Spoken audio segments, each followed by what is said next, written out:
안녕하세요. 오늘도 사연 살롱을 찾아주셔서 감사합니다. 저는 한 번의 결혼 실패 후 현재는 고마운 남편을 만나 행복한 가정을 이룬 30대 여성입니다. 저한테는 눈에 넣어도 아프지 않을 5살짜리 귀여운 아들이 한 명 있는데요. 제가 엄마가 되어 보니 남편도 남편이지만 아들이 있어 너무 행복해요. 가끔은 나라는 사람이 이렇게 행복해도 되나? 감정이 북받쳐서 눈물이 나올 때도 있는데 그도 그럴 게 저는 참 외롭고 힘든 시간을 많이 보낸 사람이거든요. 오죽하면 한때는 제 인생에 평범한 행복 따윈 없을 거라고 생각한 적도 있었는데 그런 생각을 하게 된 계기가 첫 번째 결혼의 실패였죠. 그냥 서로 안 맞아서 헤어진 거라면 그나마도 괜찮았을 텐데 저는 철저하게 이용당하고 배신당했어요.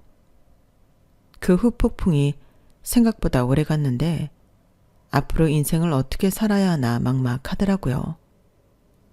무슨 그런 일로 그런 생각까지 하나. 그러실 수도 있는데 저는 그때 자존감이 많이 떨어진 상태여서 그런지 세상 사람들이 전부 나쁜 사람으로 보였어요. 그래서 철저하게 혼자 있으라고 했고 누군가 다가와도 오해하고 그 사람과 가까워지려 하지 않았는데 그걸 깨부수고 동굴 속에 혼자 갇혀있던 저를 꺼내준 사람이 지금의 제 남편이었어요. 그리고 현재까지 아주 잘 살고 있는데 세상이 좁긴 한지 최근에 아는 사람을 통해 전 남편 소식을 듣게 되어 이렇게 사연을 적어보게 되었어요. 전에는 생각조차 하고 싶지 않았던 일들이지만 저도 이번 기회를 통해 깔끔하게 예전 상처받았던 마음을 날려버리고 싶네요. 바로 이야기를 시작해보자면 저는 그 남자랑 결혼 3개월 만에 이혼했어요. 사실 이혼이라는 단어를 쓰는 게 맞나 싶긴 한데 혼인신고를 하지 않아 이혼 서류에 도장을 찍을 일도 없었거든요. 그렇다고 처음부터 혼인신고를 안 할 생각이 있던 건 아니었는데 저에겐 천운이 있었어요. 원래는 결혼식 3일 전에 혼인신고를 할 예정이었거든요.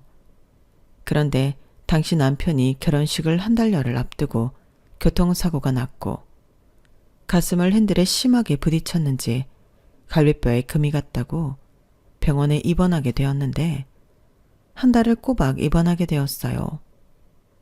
그 바람에 혼인신고는 저 혼자 가서 하기도 그렇고 결혼식을 올리고 하자며 연기하게 되었는데 신혼여행 다녀오고 이 일 저 일 겪다 보니 혼인신고를 하러 갈 겨를이 없었어요. 그뿐만이 아니었죠. 신혼집 명의도 원래는 시부모님의 등살에 공동명의로 할 예정이었는데 남편이 병원에 있어서 제 단독 명의로 하고 혼인신고를 하면서 변경할 예정이었는데 혼인신고도 하기 전에 남편과 헤어지게 되었으니 명의를 바꿀 필요도 없게 되었어요. 하지만 시부모님은 당연히 신혼집 아파트 명의가 자기 아들이랑 공동명의일 거라고 생각하셨기 때문에 꽁꽁 감추고 있던 당신들의 본심을 저에게 보이셨고 결과적으로 저는 운 좋게도 어떤 피해도 없이 그 인간들과 손절할 수 있었는데 아무리 금전적인 피해가 없었다고 해도 그런 인간들을 가족이라 여기며 믿었던 마음의 상처까지는 감출 수가 없었기 때문에 저는 힘든 시간을 보내야만 했어요. 머릿속으로는 빨리 알게 되어 손절할 수 있었으니 다행이라고 생각하면서도 마음은 또 그게 아니더라고요. 그런 데는 저만의 이유가 있었는데 저는 부모님이 모두 안 계셨어요. 아빠는 제가 중학교 때 편도암으로 돌아가셨고 엄마는 제가 대학교 4학년 때 불미스러운 사고로 돌아가셨거든요. 엄마가 돌아가셨을 때는 성인이었긴 했지만 엄마랑 단 둘이 살았기 때문에 그 슬픔은 상상 이상이었는데 제가 원래 타고나길 내성적이라 친구도 별로 없고 학교 가는 것만 빼면 거의 집에서만 있는 아이였거든요. 그래서인지 저한테는 엄마는 유일한 말동무이자 편한 친구 같은 존재였는데 그런 엄마를 떠나보냈으니 저는 견딜 수 없는 큰 슬픔에 잠길 수밖에 없었어요. 그리고 동시에 나는 이제 부모님이 모두 안 계신 고아라는 게 23살이었음에도 너무 무섭더라고요. 그런데 그것보다 더 무서운 것들이 있었으니 그건 바로 왕래도 하지 않았던 친척들이었어요. 평소 심지어 명절에도 본 적이 없던 친척들이었는데 저희 엄마가 남긴 보험금과 살고 있던 집을 노리는 건지 갑자기 저에게 전에 없던 싸구려 친절을 베풀면서 저를 자기들 입맛에 맞게 구워 삶으려 하더군요. 엄마는 살던 집인 아파트를 포함해 보험금까지 대략 4억 원 정도 되는 돈을 제 앞으로 남겨주셨는데 저한테는 그 돈이 어마어마하게 큰 돈이었어요. 그렇다 보니 제가 어리다는 이유로 자기들이 그 돈을 대신 관리해주겠다고 했는데요. 삼촌이 걱정이 돼서 그래. 요즘 세상에 하도 험하고 유혹도 많으니까. 그래서 하는 말이니 오해는 하지 말고 그 돈 삼촌이 잘 가지고 있다가 너 시집 갈 때 줄게. 아우, 고양이한테 생선을 맡기지. 희진아, 너 그거 삼촌한테 주면 큰일 난다. 그 돈 가져가서 자기 빚 갚으려고 하는 심상이야. 그러지 말고 이모한테 맡겨. 이모가 그거 은행에 넣어서 빌려줄게. 뭐래? 네가 뭘 한다고 까불어? 그리고 은행에 넣어놓는다고 돈이 불어나냐? 요즘 세상이 어떤 세상인데 은행에 돈을 맡긴대? 됐고 삼촌한테 맡겨. 삼촌이 이런 말까진 안 하려고 했는데 이번에 기가 막힌 투자처가 있어. 거기에 넣기만 하면 10배나 수익이 난대. 너 삼촌 덕에 벼락부자 되는 거야. 이거 봐봐. 다 꿍꿍이가 있었던 거야. 희진아, 절대 믿지 마. 이거 사기야. 그러지 말고 이모한테 맡겨. 이모가 이번에 이사를 가는데 보증금이 필요하거든. 보증금은 절대 안전하다. 이모가 이사 갈 때 그 돈 빼서 은행에 넣어뒀다가 너 필요하다 가면 줄게. 아니다. 이모한테 맡기고 너 돈 필요할 때마다 은행처럼 뺏어 써. 어때? 아가씨, 그만해요. 그리고 도련님도 좀 적당히 하시고요. 희진이가 지금 무슨 정신이 있겠어요? 삼촌이고 이모면 어린 조카를 먼저 챙겨야죠. 희진아, 외숙모 집에 같이 살래? 엄마도 없는데 혼자 지내기는 좀 그렇잖아. 큰삼촌이랑 외숙모랑 서로 의지하며 같이 살자. 언니, 지금 뭐 하세요? 왜 언니가 갑자기 나서고 그래요? 아, 이번에 경식이 장가 가지? 혹시 우리 언니 유산 가지고 경식이 장가 보내려고 그러는 거예요? 맞죠? 아가씨, 무슨 말을 그렇게 해요? 사람을 뭘로 보고 내가 아가씨 같은 줄 아세요? 이거 왜 이래요? 며칠 전까지 경식이 장가 보내야 한다고 돈 빌려달라고 한 사람이 누군데? 그야 가족끼리 좀 도울 수도 있는 거잖아요. 그리고 나는 아가씨나 도련님처럼 돈만 달라고 한 게 아니라고요. 여기 누가 희진이 거둘 건데요? 저는 희진이까지 거둘 생각으로. 형수, 그만해요. 여기서 형수 속이 더 뻔해요. 그리고 거두긴 뭘 거둬요? 희진이가 몇 살인데. 야, 너 형수한테 그게 무슨 말버릇이야? 그리고 애선이가 남긴 유산이면 형제의 누리목도 당연히 있는 건데 뭘 그렇게 돈을 달라고 빌빌거리는 건지 진짜 못 봐주겠다. 어? 정말이야, 큰오빠? 그럼 우리 목도 있어? 있지. 가족이잖아. 희진아, 우리 서로 공평하게 하자. 그리고 외숙모 말처럼 너 갈 데 없으면 우리 집에 와도 돼. 하물며 조카인데 삼촌이 너 외면하겠냐? 경식이 오빠 장가 가면 방도 하나 비고 언제든지 와라. 이런 식으로 자기들끼리 북치고 장구치고 난리도 아니었죠. 그러니 저는 엄마의 유산을 지키기 위해 타고난 성격에도 불구하고 저는 점점 싸움닭이 되어야만 했는데요. 법도 다행히 제 편이라 저는 돈에 눈이 먼 엄마의 형제로부터 엄마가 남긴 유산을 지킬 수 있었어요. 그리고 이걸 고마워해야 할지 모르겠지만 친척들과 싸우면서 소심했던 성격도 어느 정도 고칠 수 있었는데 그걸 대학 졸업 후 직장 생활을 하면서 가장 큰 덕을 보게 되었죠. 그래도 타고난 성격을 전부 다 고칠 수는 없었는데 싸우는 건 곧잘해도 부침성 있게 남들에게 다가가는 건 어렵더라고요. 신입사원한테는 그런 점도 필요했는데 저는 그러지 못해서 가끔은 애를 먹어야 했거든요. 그러다 저보다 1년 입사가 빨랐다는 전 남편을 만나게 되었고 정말 도움을 많이 받았는데 자기도 처음엔 그랬다며 하나하나 친절하게 알려주더군요. 게다가 자기만의 노하우라며 나름 편한 팁도 알려줬는데 그게 정말 도움이 많이 됐어요. 그러니 당연히 고마울 수밖에 없었고 제가 또 신세를 지면 갚아야 하는 불편한 성격이 있기에 저는 종종 그 남자한테 감사의 표시로 커피도 사고 밥도 사며 빚진 마음을 갚았어요.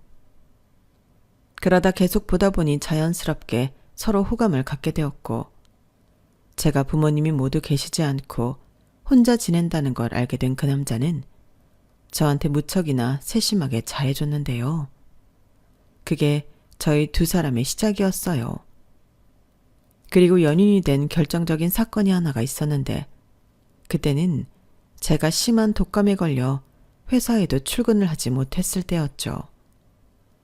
그때는 서로 좋아한다는 건 알고 있었지만 사귀는 사이는 아니었는데 그날 그 남자가 제가 아프다는 걸 알고는 자기도 반차를 쓰고는 제 병간호를 해주겠다고 하더라고요. 저는 행여 독감이 옮을까 괜찮다고 그럴 필요 없다고 말렸는데 그 남자는 무슨 말이냐며 막무가내로 자기가 제 병간호를 하겠다고 했어요. 그러면서 절 위해 물수건도 이마에 올려주고 손수 죽도 끓여줬는데 그때 그 남자가 그러더라고요. 다른 건 몰라도 혼자 있을 때 아프면 그게 제일 서럽잖아 라고 하는데 제 마음이 순간 모두 그 남자에게 넘어가 버렸죠. 안 그래도 몸이 아프니 마음도 약해져서 엄마가 많이 보고 싶었거든요. 그런데 그 자리에 그 남자가 엄마의 자리를 대신하고 있었으니 사랑에 빠질 수밖에 없었고 저희는 그날의 계기로 정식 연인 사이가 되었어요.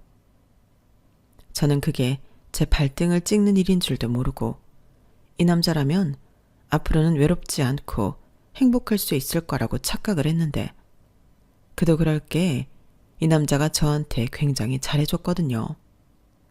그리고 저한테 저희 엄마가 남겨주신 유산이 있다는 걸 알았을 때도 그 남자는 단 한 번도 그 돈에 대해 궁금해하지 않았는데 솔직히 감동받았어요. 내가 사람을 정말 잘 골랐구나. 하늘에서 엄마 아빠가 저를 위해 이 사람을 보내준 게 아닐까? 정말 5만 가지 생각을 다 했는데 그래서 그 남자가 더 좋았어요. 그러다 기다리던 프로포즈를 받게 되었고 기쁨과 동시에 걱정이 밀려왔는데 제가 부모님이 없으니 친정이 없는 사람이잖아요. 그걸 예비 시부모님이 어떻게 생각하실까 겁이 났죠. 하지만 그 남자는 걱정할 것 없다며 자기만 믿으라고 했는데요. 실제로 만난 그 남자의 부모님은 저에게 무척 따뜻하게 대해주셨어요. 불편한 질문들도 모두 하지 않고 그저 아들한테 들었으니 그런 얘기는 하지 말자며 연신 저더러 고생이 많았다고 제 손을 잡아주셨는데 바보처럼 그게 너무 좋았어요.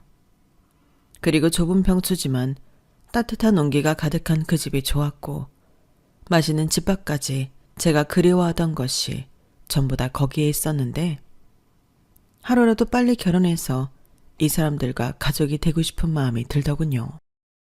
그렇게 저희 결혼은 제 걱정이 무색하리만큼 순조로웠어요. 다만 그 남자나 또 예비시댁이 경제적으로 많이 풍족한 편이 아니라서 돈 문제가 있긴 했는데 사실 그것도 문제가 될 건 아니었죠. 저에겐 저희 엄마가 남겨주신 돈이 있었으니까요. 그래서 가장 큰 돈이 들어가는 신혼집은 제가 준비하기로 했는데요. 저는 당연히 제가 준비하는 집이니만큼 대출을 받아도 제가 알아서 할 생각으로 명의는 제 앞으로 하려고 했어요. 하지만 명의라는 게 예민한 문제인 건지 제 말을 들은 그 남자는 서운한 모습을 보였는데 그럼 자기는 와이프 집에 얹혀 사는 거냐고 했는데 게다가 시부모님도 한 가족이 되는데 이왕이면 공동명의로 했으면 좋겠다고 하셨어요. 요즘 젊은 사람들은 다 그렇게 한다면서 어차피 평생 함께할 부부인데 집도 공동명의로 하면 좋지. 그래 아가, 우리가 다른 뜻이 있는 게 절대 아니고 지금은 몰라도 나중엔 그런 것이 문제가 되기도 할 것 같아서. 물론 우리 새아가는 그러지 않을 거라고 믿긴 하지만 이왕이면 좋은 게 좋은 거라고 공동명의로 해라. 이렇게 그 사람들은 모두 공동명의에 목숨이라도 건 듯 강하게 공동명의를 밀어붙였는데 그땐 제가 멍청하게도 그러겠다고 했어요. 어차피 결혼하면 한 가족이 되는 건데 명의가 공동명의면 어떻고 단독명의면 어떤가 싶었거든요. 그리고 그때 당시 받은 집이 대출을 조금 받아야 했는데 그 남자가 공동명의를 해주면 대출금은 자기가 알아서 갚겠다고 했어요. 그뿐만이 아니라 자기가 생활비도 80% 부담하겠다며 나름 평등한 결혼 생활을 주장했는데 그러면 제 딴에는 나름 공평한 것 같아 그러자고 했죠.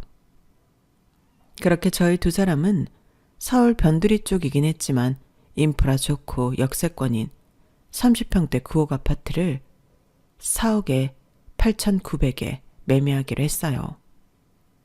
그런데 저에게 천운이 있었던 건지 계약서를 쓰러 가라고 한 날, 그 남자가 교통사고를 당했다며 연락이 왔고 하필이면 3중 추돌사고에서 가운데 차로 갈비뼈에 금이 가고 말았는데요. 그때는 금이 간 줄은 모르고 뼈가 부러진 것 같다며 난리도 아니었어요. 하지만 그렇다고 계약하기로 한 그 집을 날릴 수는 없었는데 저희가 매매하기로 한 그 아파트는 저희가 아니면 다음 사람이 기다리고 있는 매물이었거든요. 그러니 그날이 아니면 아파트 물건을 뺏길 수도 있는 상황이었는데 그래서 일단 제 단독 이름으로 계약서를 작성하기로 했죠. 그 남자도 어쩔 수 없는 상황이니 그러라고 했고요.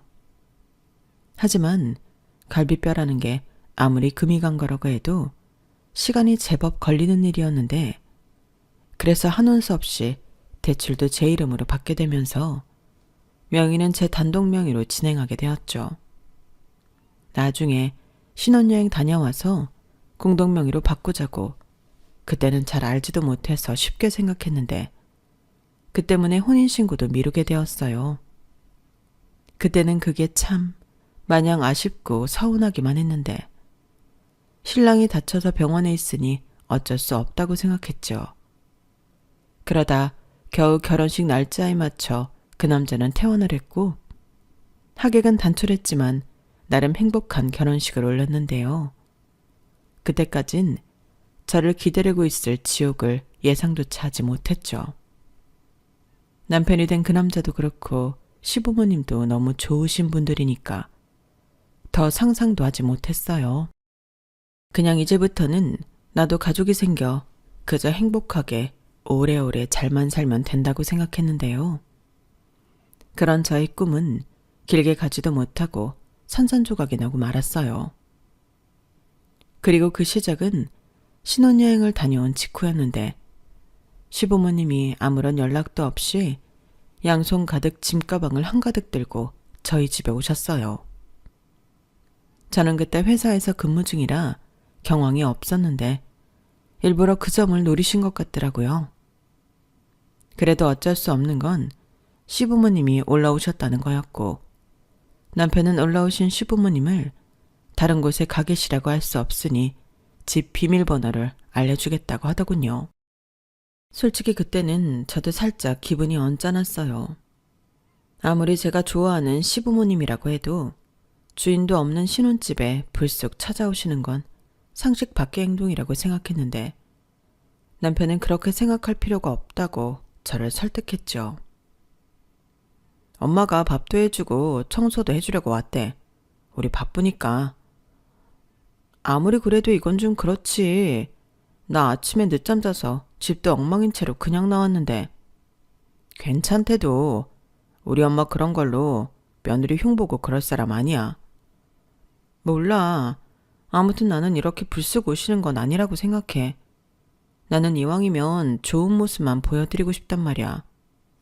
다음부터는 이렇게 하시지 않게 자기가 좋게 말씀드리면 안 돼? 안 될 건 없는데 듣고 있자니 은근히 기분 나쁘다. 자기 혹시 우리 엄마 아빠 시부모라고 멀리하고 싶은 거야? 결혼 전에는 그렇게 알랑방귀를 끼더니 결혼하자마자 본색을 드러내는 거냐고. 무슨 말이야. 내가 언제?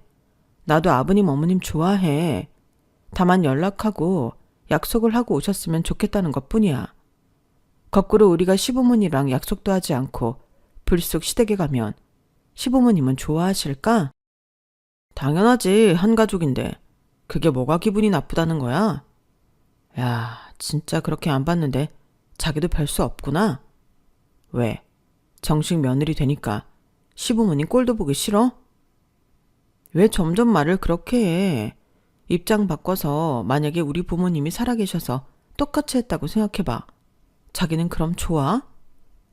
따질 걸 따져라. 자기는 그런 부모도 없는데 여기서 그런 말이 왜 나와? 막말로 친정도 없는 자기를 묻지도 따지지도 않고 받아준 게 우리 엄마 아빠야. 지금 뭐라고 했어? 그런 부모도 없는데 왜 그런 말을 하냐고? 그래, 나 친정 부모 없다. 말을 꼭 그렇게 해야겠니? 묻지도 따지지도 않고 나 받아줬으니까 나는 뭐 무조건 복종해야 한다는 거야? 그럼 며느리가 시부모한테 복종하지 명령하냐? 됐다. 나는 적어도 자기가 우리 엄마 아빠한테 그렇게 적대심 볼 줄 몰랐다. 저는 저를 나쁜 며느리로 몰아가는 남편한테 서운하다 못해 화가 났어요. 그리고 아무리 화가 났다고 해도 할 말 못할 말은 가려서 해야 하는데 저런 말을 아무렇지 않게 하는 남편을 보며 충격에 온몸이 부들부들 떨렸는데요. 그렇게 퇴근해 무거운 걸음으로 신혼집에 가니 집안은 아주 난장판이 따로 없었어요. 주인도 없는 집에서 미리 그러기로 한 건지 친구분들을 불러다 아주 잔치를 벌이고 계시더라고요. 심지어 시아버님은 술에 취해서 몸도 제대로 가누지 못하셨는데 저를 보자마자 반갑다며 껴안으라고 하셨어요. 시어머니가 그렇게 했어도 사실 싫었을 건데 시아버님이 그러시니 너무 소름이 끼쳐서 저도 모르게 시아버님을 힘껏 밀쳐버렸죠.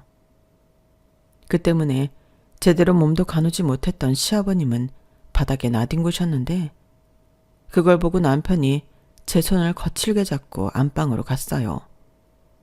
그러고는 무슨 짓이냐며 불같이 화를 냈는데 오히려 저를 이해해주지 못하는 남편이 야속하더라고요. 낮에 회사에서 부딪혔던 일도 아직 가시지 않았는데 연속해서 이런 일이 생기니 저는 아무 말도 하고 싶지 않다고 남편더러 저 상황을 수습하라고 했어요. 그리고 저는 안방에서 그날 아침이 오도록 나가지 않았는데 다음날 아침 시부모님은 숙취에 힘들어하시며 저더러 해장국을 끓여보라고 하시더군요.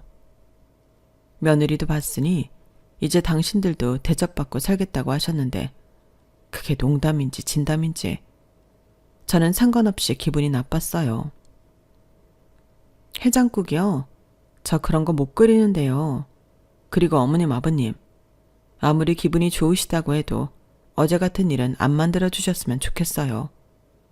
어제 일은 기억하세요? 자기 지금 뭐해? 이젠 하다하다 시부모한테 아침부터 시비 트는 거야? 됐다. 민석이 너는 조용히 있어. 그리고 아가, 너 말이 왜 그러냐? 그래, 시부모가 어제 술 좀 마셨다고 이렇게 함부로 해? 기억은 하냐니? 어디서 배워먹은 버르장머리야? 아무리 부모가 없다고 해도 그러면 쓰나? 아버님, 왜? 어른이 말씀하시는데 어디서 말을 끊어? 아무래도 너는 다시 교육을 좀 받아야겠다. 당신 며느리 교육 똑바로 시켜. 알겠어, 그만해. 출근해야 하는데 왜 애를 아침부터 잡아? 너 네 시아버지 말 고깝게 들을 거 없다. 다 피가 되고 살이 되는 말이야. 우리가 뭐 너 괴롭히려고 일부러 왔겠니? 그리고 어제는 우리 아들이 이렇게 좋은 아파트를 장만했으니 축하하자는 의미로 모인 거였어요. 그마저도 네가 와서 분위기 흐려놨잖아.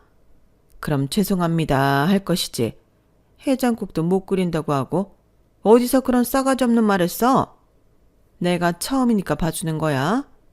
우리 당분간 여기 있을 거니까 그동안 내가 너 살림도 가르쳐주고 인간 교육도 좀 시켜줘야겠다.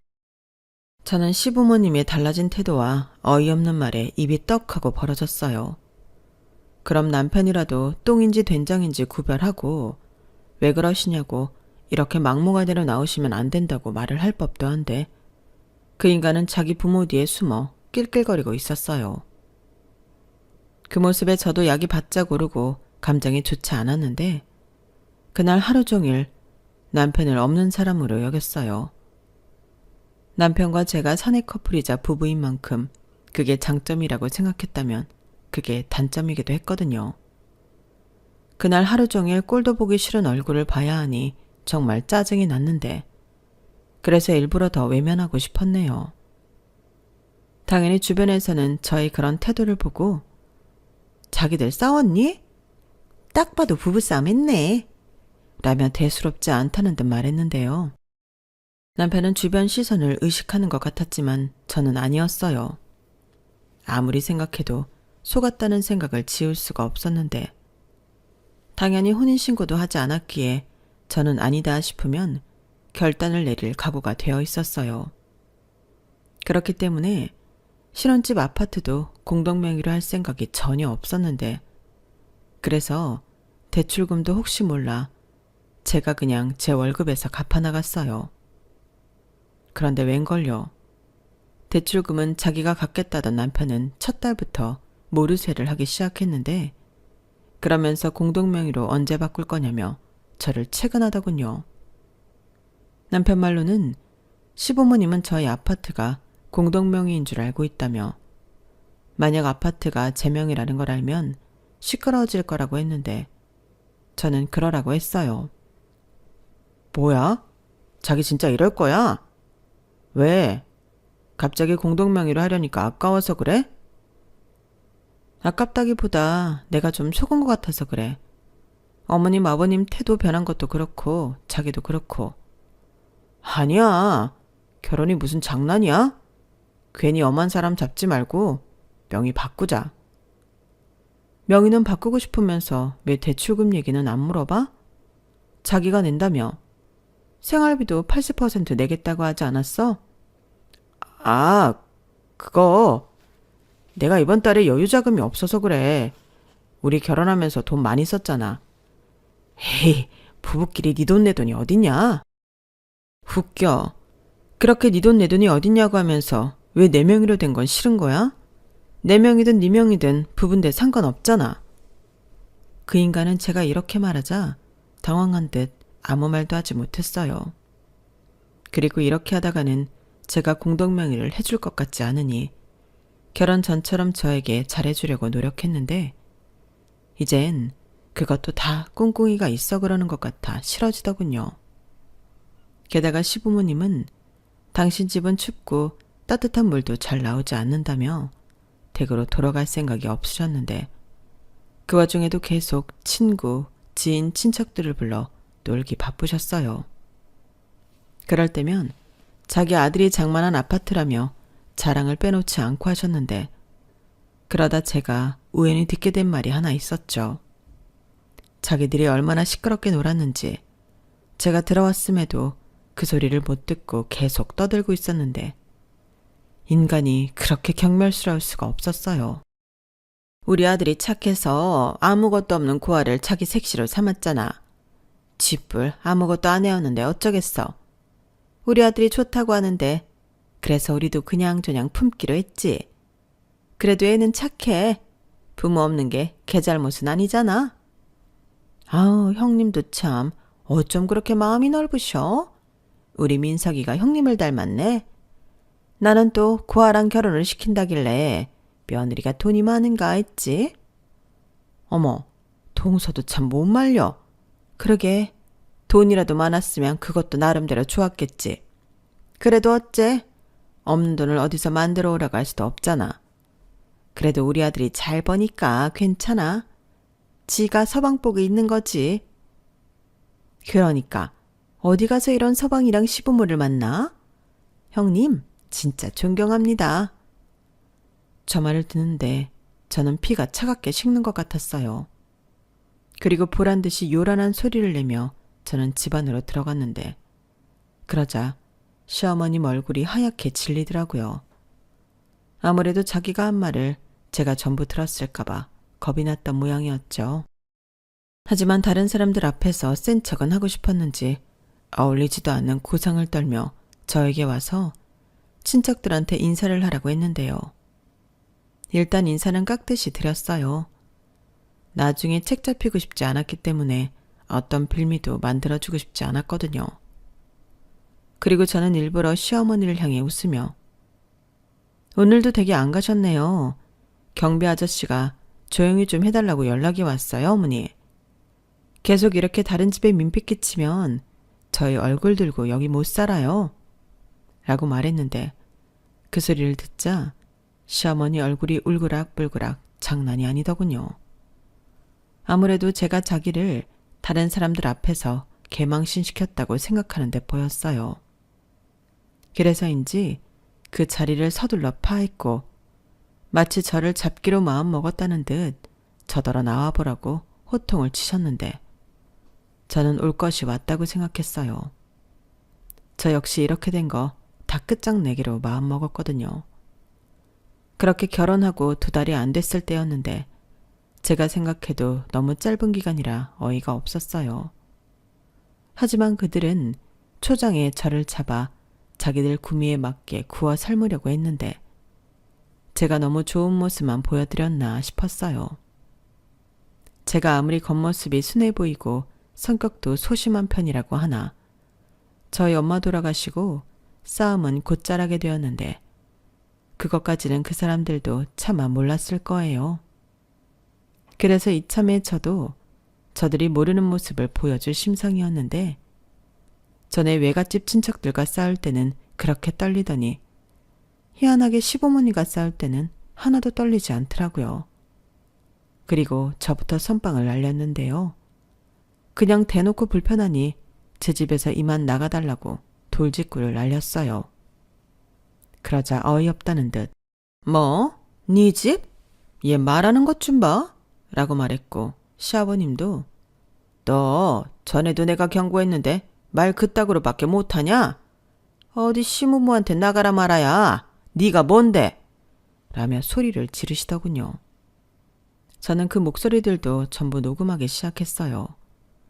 이윽고 타이밍도 좋게 남편이 퇴근했고 제가 자기 부모랑 싸우고 있으니 화들짝 놀라 뛰어왔는데 전에 제가 겁을 한번 줘서 그런지 안절부절 못하더군요. 그래서인지 자기 부모한테 그러지 말라고 웬일로 제 편을 들었는데 이미 이성을 잃은 시부모님은 자기 아들의 만류에도 멈추지 못했어요. 아마도 자기들이 아쉬울 것이 없다고 생각해서 더 과감하게 행동하는 것 같았는데 이윽고 자기들은 자기 아들 집에 있는 거니 저는 빠지라고 하더군요. 그 말을 듣는데 정말 웃겼어요. 무슨 사이좋게 기억 상실증이라도 걸린 건지 제가 이 아파트를 저희 엄마 유산으로 샀다는 걸 잊어버린 것 같았는데 잊어버렸다면 다시 생각나게 해드려야죠. 어머니, 아버님, 이 집 아드님 집 아니고 제 집이에요. 잃어버리셨나 본데 저 무일푼으로 시집 온 거 아니고요. 이 집 저희 엄마 유산으로 샀잖아요. 어머? 그래서 유세라도 떨어보고 싶니? 아니 어떻게 된 게 너는 시집을 왔으면 시부모 폭력할 생각을 해야지 대접을 받으려고 하니? 여보, 아무래도 우리 며느리가 지는 부모가 하나도 없는데 우리 아들은 부모가 살아있어 셈이 나나 보네. 그래서 뭔 우리 아들이랑 우리를 이간질이라도 시켜보려고 하나? 그래서 자꾸 우리더러 이 집에서 나가라는 거지? 엄마 아빠 그만 좀 해. 아니 이 사람이 언제 그랬다고. 그리고 엄마 아빠도 솔직히 너무했잖아. 갑자기 와서는 1달 넘게 죽치고 있었으면서. 뭐야? 너 지금 누구 편을 드는 거야? 그새 쟤한테 한 소리 들었냐? 왜? 제가 우리를 당장 내보내라고 너한테도 함부로 하든? 저래서 부모가 없으면 부모 없는 티가 난다고 하는 거야.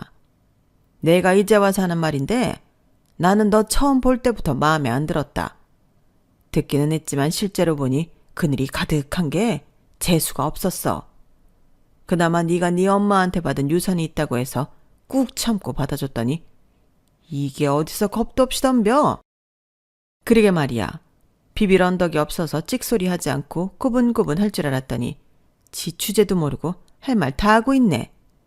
생긴 건 꼭 순둥이처럼 생겨서는 속에는 은큼하게 꼬여 있다니까. 저걸 어디서부터 뜯어 고쳐야 하나? 정말 왜들 그래? 그만해. 자기야, 내가 알아서 수습할게. 너는 아까부터 왜 쟤한테 쩔쩔매고 그래? 너 무슨 약점이라도 잡혔어? 네가 뭐가 아쉬워서 이러는 거야? 정말이지. 저 말도 안 되는 새 식구를 보고 있자니 짜증이 나서 미칠 것만 같았어요. 그리고 이젠 더 연기할 필요도 없다고 생각하는 건지 자기들 입으로 술술 얘기하는 진실 속에 저는 제가 철저하게 속았다는 걸 알 수 있었는데요. 그것도 모르고 저 인간들을 새로 생긴 가족이라 여기며 좋아했던 제 스스로 용서가 되지 않았어요. 그래서 지금이라도 정신을 차리고 잘못된 걸 바로잡기로 했는데요. 일단 집 명의가 공동명의가 아니라는 것부터 깠어요. 그러자 시부모님 얼굴이 놀란 듯이 멍해 있었는데 자기 아들을 보며 정말이냐고 거의 울 것 같이 물으시더군요. 뭐야? 민서가 아니지? 너 공동명의 한다고 했잖아. 그게 내가 교통사고 당해서 그때는 어쩔 수 없이. 이런 팔푸나. 그래도 그렇지 어떻게 그런 걸 엄마 아빠한테 말을 안 해? 말했어봐. 아주 나를 하루 종일 들들 볶을 거잖아. 그래서 내가 조만간 하려고 분위기 잡고 있었는데 엄마 아빠가 망쳤잖아. 네가 말을 안 하는데 우리가 어떻게 알아? 우리는 그것도 모르고 집도 팔고 여기 눌러 앉으려고 온 건데. 뭐? 엄마 아빠 미쳤어? 그 집을 왜 팔았어? 그럼 그 돈은? 그게 몰라. 네 형이 신용도 안 좋은 게 어디 사태를 썼다고 당장 죽는다고 쌩 난리를 피워서 일단 급한 불은 끄려고 헐값에 팔았어. 그래도 새끼는 살려야지. 내가 정말 못 살아. 얘기 다 하셨어요? 그럼 다시 제가 말씀드려도 될까요? 여기 제 명의 집이고 대출금도 제가 갖고 있으니 저 사람 지분은 하나도 없어요. 그러니 지금 당장 가지고 온 짐 들고 나가세요. 아, 아들도 꼭 챙겨 나가시고요. 자기야, 나까지? 정말 왜 이래? 자기라니 우리 혼인신고 안 한 건 몰라? 우리 법으로 남이야.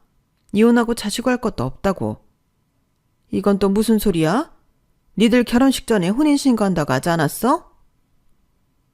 그게... 저 사람 사고가 저한테는 천운이지 뭐예요. 아드님 사고 나는 바람에 저는 다행히 제 인생 말아먹지 않게 되었네요. 아무래도 하늘에서 저희 엄마 아빠가 이렇게 될 줄 알고 저를 도우셨나 봐요. 뭐야? 그럼 어떻게 되는 건데? 그래도 니들 결혼식 올렸잖아. 그럼 사실혼이지? 사실혼? 2달 살았나? 그런 것도 사실혼이 되나요? 공동으로 재산을 형성한 것도 없고 애도 없고 우리 사이에는 정말 아무것도 없는데. 자기야, 그래도 이건 아니지. 우리 서로 사랑해서 결혼했잖아. 그리고 여기 가정 가구 내 돈으로 한 것도 많아. 그래? 알겠어. 그럼 그것들 싹 다 가지고 가. 나는 괜찮으니까. 너 진짜 치사하게 이럴래? 치사해요? 제가요? 어머님이 전에 그러시던데 제가 고아인데 무일푼으로 시집왔다고. 애는 착하다고. 그런데 이렇게 막말하시면 안 되죠, 아주머니. 뭐? 너 정말 막 나가는구나. 아무리 그래도 어른한테 못하는 소리가 없어. 야, 너 당장 우리 엄마 아빠한테 사과해. 돈 있으면 다냐? 그래, 다다. 사람은 이렇게 뒤통수를 쳐도 돈은 안 그러잖아. 그리고 그 돈에 눈 멀어서 여기까지 온 너나 니네 부모에 비하면 나는 양반 아니니? 남편과 시부모님은 저의 당당한 태도에 많이 당황한 듯 충격에 빠진 얼굴이었어요. 아마 혼인신고도 안 되어 있고 아파트도 공동명의가 아니라는 사실만으로도 큰 타격을 입긴 했겠죠. 다 오기 전에는 몰랐지만 갈 곳도 없는 처지라는 걸 그때 알았기 때문에 저는 더 기세등등할 수 있었는데 그 사이 아무 말도 못하고 꿀먹은 벙어리처럼 있던 시아버님이 묘책이라도 생각이 난 듯 이렇게 말씀하셨어요. 그럼 위자료라도 달라고요. 그것도 뻔뻔하게 집을 팔아 반절을 달라고 했는데 칼만 안 들었지 날강도가 따로 없었어요. 그래서 저는 법대로 하자고 어디 가져갈 수 있으면 가져가 보라고 했는데 제가 또 외가 친척들이랑 한번 경험이 있다 보니 2번은 쉽더라고요. 그리고 제 예상대로 남편은 그야말로 제 돈에서 10원 한 장 가져갈 수 없었는데 오히려 저를 이용하려 처음부터 속이고 한 결혼이라고 제가 녹음을 근거로 주장해 피해보상 청구를 했어요. 그러자 남편이 아니 그 인간이 이건 아니지 않냐며 자기가 깨끗하게 물러날 테니 피해보상금 청구는 없던 일로 해달라고 빌기 시작했는데 저는 그러고 싶지 않다고 틈을 보이지 않았죠. 그리고 너도 양심이 있으면 입장 바꿔서 생각해보라고. 철저하게 속아 결혼했는데 너 같으면 봐줄 수 있겠냐고 따져 물었는데요. 저는 치사한 건 알지만 회사에서도 물어보는 사람이 있으면 사실 그대로 얘기해 줄 거라고 쐐기를 박았어요. 그러자 그 말이 무서웠긴 했는지 며칠 뒤 사표를 냈다고 하더군요. 그러니까 한순간에 그 집구석 사람들은 집도 절도 없이 회사까지 그만둔 신세가 되었는데 그러자 궁지에 몰린 문제의 시부모가 저를 찾아와 빌기 시작했어요. 자기들이 처음부터 그럴 생각은 아니었다고 말 같지 않은 소리를 하기 시작했는데 그냥 처음엔 제 기만 팍 죽여서 자기들이 편하게 이용하려고 했다는데 제가 생각보다 순순히 꺾이지 않으니 자기들이 약이 올랐다고 했죠. 솔직히 그 말을 들었을 때도 기분만 나빴는데 결국엔 제가 도움 청할 친정이 없으니 만만하게 봤다는 거잖아요. 그래서 사람 잘못 봤다고 나는 진심으로 당신들을 내 부모라 여기며 잘 지내고 싶었다고 말했는데 자기들도 그제서야 미안한 마음이 들긴 했는지 아무 말도 못했어요. 그리고는 시어머니가 결심이라도 한 듯 먼저 제 앞에 무릎을 꿇으셨는데 시아버님은 다소 놀란 얼굴 같았지만 시어머님이 다 잘못했으니 자기 아들한테 청구한 돈만 없던 일로 해달라고 사정하셨어요. 그러자 그게 시급하긴 했는지 시아버님도 못내 자기 아내 옆에 무릎을 꿇으셨는데요. 그 모습을 보니 이 이상 더 싸움을 이어가 봤자 의미가 없겠다는 생각이 들더군요. 그래서 다시는 제 앞에 나타나지 않고 저에 대한 어떤 잘못된 사실도 떠들지 않겠다는 각서를 받고 제 짧은 결혼 생활을 정리했는데 그렇게 정리하고 보니 꼬박 3개월이 지나 있었어요. 그러니까 혼인신고도 하지 않은 채 3개월 만에 제 결혼이 파탄난 거였는데 그땐 좀 많이 힘들었어요.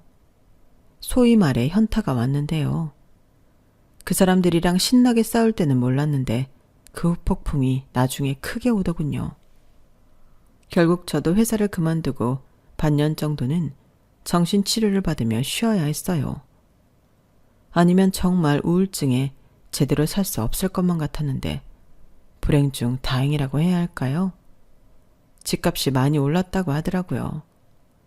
산지 얼마 되지도 않았는데 집값이 올랐다고 하니 그땐 누가 거짓말하는 것 같고 실감이 나지 않았는데 3년 정도 지나 그 집을 팔았을 때는 무려 2억이라는 차익을 남기고 집을 팔 수 있었어요. 이걸 고맙다고 해야 하는 건지 참 우픈 사연이 아닐 수 없었는데 저는 그 뒤 정말 죽을 힘을 다해 살자고 다짐했죠. 더 이상 사람을 믿지 않고 저 혼자 살겠다고 다짐했던 건데요. 많은 사람들 속에 저만 혼자란 건 역시 너무 힘들었어요. 그래도 또다시 상처를 받는다면 그때는 제대로 살 수 없을 것만 같아서 저는 살기 위해 철저히 혼자가 되기로 마음먹었는데요. 사람의 인연이라는 게 놀랍게도 그렇게 밀어내기만 하는 저였는데 묵묵히 저를 기다려주겠다는 지금의 남편을 만나게 되었어요. 사람에 대한 기대도 없는 저였는데 그런 신뢰를 회복하기까지 꼬박 5년이 넘게 걸렸고 저는 그 사람의 한결같은 모습에 마음이 움직여 내 인생의 마지막 모험이라는 생각으로 그 사람이 내민 손을 잡았죠. 그러자 제 인생이 180도 달라졌어요. 그토록 바랬던 따뜻했던 가정을 꾸릴 수 있게 되었거든요. 그리고 마치 이 행복을 놓치지 말라는 듯 결혼하고 3개월 만에 아이가 찾아왔는데 임신 기간 내내 저는 이보다 행복할 수 없을 정도로 극진한 대접을 받았어요. 저에겐 홀 시어머니가 계신데 전부터 딸이 너무 갖고 싶었다며 저를 며느리가 아닌 딸로 생각해 주시거든요. 그래서인지 자나깨나 시어머니는 임신한 제 걱정뿐이었는데요. 전에 겪었던 시어머니와 너무나도 다른 모습에 저는 새삼 저희 시어머니에게 너무 감사했어요. 너무 극과 극의 시어머니를 겪다 보니 제 스스로도 신기할 따름이었는데 제가 사랑스러운 아들을 낳자 저와 남편 시어머니까지 모두 행복한 비명을 질렀죠. 세상에 이렇게 사랑스러운 존재가 또 있을까? 저는 제가 낳았음에도 믿기지 않았는데요. 시어머니는 제 덕에 귀한 손자까지 얻었다며 제가 복덩이라고 하셨어요. 그리고 앞으로는 무슨 일이 생기든 무조건 자기한테 의지하라며 저를 꼭 안아주셨는데요. 그때 맡았던 엄마 냄새는 시간이 많이 지나긴 했지만 저희 엄마의 냄새와도 흡사했어요. 그렇다 보니 이 사람들이야말로 진짜 내 가족이 되어주기 위해 나타난 사람이라는 강한 확신이 들었는데 저는 앞으로도 계속 사랑하는 제 가족들과 행복하게 살고 싶습니다. 행복이라는 두 글자가 한때는 너무 닿을 수 없이 멀게만 느껴졌던 저였는데 이렇게 매일 행복을 느끼며 살 수 있게 해준 제 사랑하는 가족들에게 이 자리를 빌어 감사한 마음을 전하고 싶어요. 그리고 끝으로 저에게 끝도 없던 상처를 줬던 그 사람들에게도 이제는 정신 차리고 세상을 똑바로 살길 바라보며 제 이야기는 여기서 줄일게요. 일기도 잘 쓰지 않는 제가 이렇게 긴 글을 써본다는 게 쉽진 않았는데 긴 사연 읽어주시고 들어주셔서 감사합니다. 그럼 오늘 하루도 건강 잘 챙기시고 행복 가득하세요. 감사합니다. 여러분, 사연 댓글에 응원과 현명한 조언 부탁드려요. 좋아요와 구독은 저에게 큰 힘이 됩니다. 오늘도 좋은 일 가득하세요.